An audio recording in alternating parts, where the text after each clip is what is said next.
سنیے، ان اول دینکم نبوۃ و رحمہ، مسلمانوں تمہارے اس دین کا جو پہلا دور ہے وہ نبوت اور رحمت ہے، یعنی میں خود موجود ہوں بنفس نفیس تمہارے مابین، نبوت موجود ہے تمہارے مابین، اور میں تو رحمت للعالمین بنا کر بھیجا گیا ہوں۔ تو ان اول دینکم نبوۃ و رحمہ وتکون فیکم ما شاء اللہ ان تکون ثم یرفع اللہ جل جلالہ، اور یہ رہے گی نبوت و رحمت تمہارے مابین جب تک کہ اللہ چاہے گی کہ وہ رہے، پھر یہ کہ اللہ تعالیٰ اس کو اٹھا لے گا، یعنی میرا انتقال ہو جائے گا۔ ثم تکون خلافتا علی منہاج النبوہ، پھر خلافت آئے گی علی منہاج النبوہ، نبوت کے نقش قدم پر، ما شاء اللہ ان تکون، وہ بھی رہے گی جب تک اللہ چاہے گا۔ ثم یرفع اللہ اذا شاء یرفع جل جلالہ، پھر جب اللہ جل جلالہ چاہے گا اسے بھی اٹھا لے گا۔ ثم تکون ملکا عاضا، پھر ایک دور آئے گا کاٹ کھانے والی ملوکیت، بادشاہت،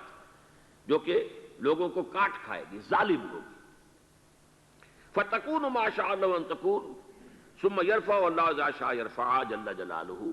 وہ بھی رہے گی جب تک کہ اللہ چاہے گا کہ رہے، پھر جب اللہ جل جلالہ چاہے گا اسے بھی اٹھا لے گا۔ ثم تکون ملکا جبریتا، پھر ایک اور ملوکیت آئے گی، مجبوری والی ملوکیت۔ فتکون ما شاء اللہ ان تکون ثم یرفع اللہ جل جلالہ، تو وہ بھی جب تک اللہ چاہے گا رہے گی، پھر جب اللہ چاہے گا اس کو بھی اٹھا لے گا۔ ثم تکون خلافتا علی منہاج النبوہ، پھر دور آئے گا خلافت علی منہاج النبوہ کا، تعمل فی الناس بسنت النبی، پھر اس وقت سنت رسول صلی اللہ علیہ وسلم ہی کے ساتھ سارے معاملات لوگوں کے مابین کیے جائیں گے۔ وَيُلْقِ الْإِسْلَامُ بِجَرَانِهِ فِي الْأَرْضِ، اور اسلام اپنی گردن زمین میں ٹکا دے گا، یعنی اسلام کی ساری برکات، اسلام کی سعادتیں جو ہیں روئے ارضی کو ڈھانپ لیں گی۔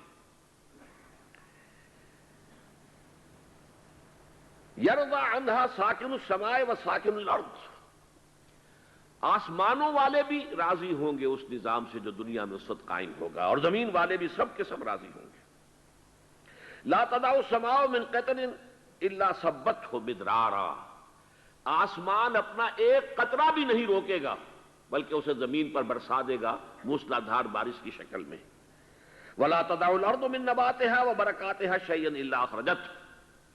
اور زمین بھی اپنی برکتوں اور اپنی پیداوار، اپنی نباتات میں سے کسی شے کو روکے گی نہیں مگر یہ کہ نکال کے باہر کر دے گی۔ زمین سے ساری برکات جو ہیں امنڈ آئیں گی،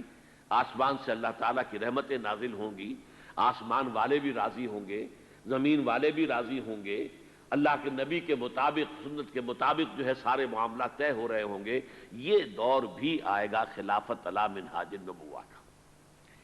میں یہاں تھوڑا سا اضافہ کر دوں کہ جس کتابچے کا میں نے حوالہ دیا ہے اس میں ہم نے وہ احادیث بھی نقل کر دی ہیں، اس وقت میرا وہ موضوع نہیں ہے لہذا میں وقت اس میں صرف نہیں کر سکتا، کہ جب دوبارہ یہ دور آئے گا خلافت علی منہاج النبوہ کا تو یہ آفاقی ہوگا، عالمگیر ہوگا، کل روئے ارضی پر محیط ہوگا۔ حضرت ثوبان رضی اللہ تعالیٰ عنہ کی روایت ہے مسلم شریف کی، ان اللہ زوالی الارض، اللہ نے میرے لیے ساری زمین کو لپیٹ دیا، فرائے تو مشارقہا و مغاربہا، تو میں نے زمین کے سارے مشرق دیکھ لیے، سارے مغرب دیکھ لیے۔ وَإِنَّ أُمَّتِي سَيَبْلُغُ مُلْكُهَا مَا زُوِيَ لِي مِنْهَا، اور سن رکھو کہ میری امت کی حکومت ان تمام علاقوں پر ہو کر رہے گی کہ جو اللہ نے زمین کو لپیٹ کر مجھے دکھا دیے، تمام مشارق، تمام مغارب پر میری امت کی حکومت قائم ہوگی۔ وعد اللہ الذین آمنوا منکم وعملوا الصالحات لیستخلفنہم فی الارض، اور ابھی آپ نے جو آیات مبارکہ تلاوت کی گئی ان میں سنا کہ اللہ تعالیٰ نے زبور میں لکھ دیا تھا ان الارض یرثها عبادی الصالحون، میرے صالح بندے بالآخر اس زمین کے وارث ہوں گے، کل زمین کے اوپر ان کی حکومت قائم ہو جائے گی۔ جو کچھ قرآن نے کہا ہے اسی کو حدیث ہمارے سامنے لا رہی ہے۔ اسی طرح ایک دوسری حدیث ہے حضرت مقداد بن اسود کی رضی اللہ تعالیٰ عنہ، وہ مسند احمد بن حنبل کی ہے، لا يبقى على ظاہر الارض بیت وبر ولا مدر الا ادخلہ اللہ کلمۃ الاسلام، میں پوری حدیث نہیں پڑھ رہا ہوں اس وقت. زمین پر کوئی گھر نہیں بچے گا اینٹ گارے کا بنا ہوا، نہ کوئی کمبلوں کا بنا ہوا خیمہ رہے گا جس میں اللہ کلمہ اسلام کو داخل نہ کر دے. تو یہ آفاقیت، یہ عالمگیریت، اس کو میں کہوں گا گلوبلائزیشن، جس کے اوپر بڑے ہنگامے ہو رہے ہیں اس وقت. جنوا شہر جو ہے اٹلی کا، یہ گلوبلائزیشن جو ہو رہی ہے یہ کیپٹلزم کی گلوبلائزیشن ہے، لیکن خلافت علی منہاج النبوہ کی گلوبلائزیشن ہوگی، جس کی خبر دی ہے محمد الرسول اللہ صلی اللہ علیہ وسلم.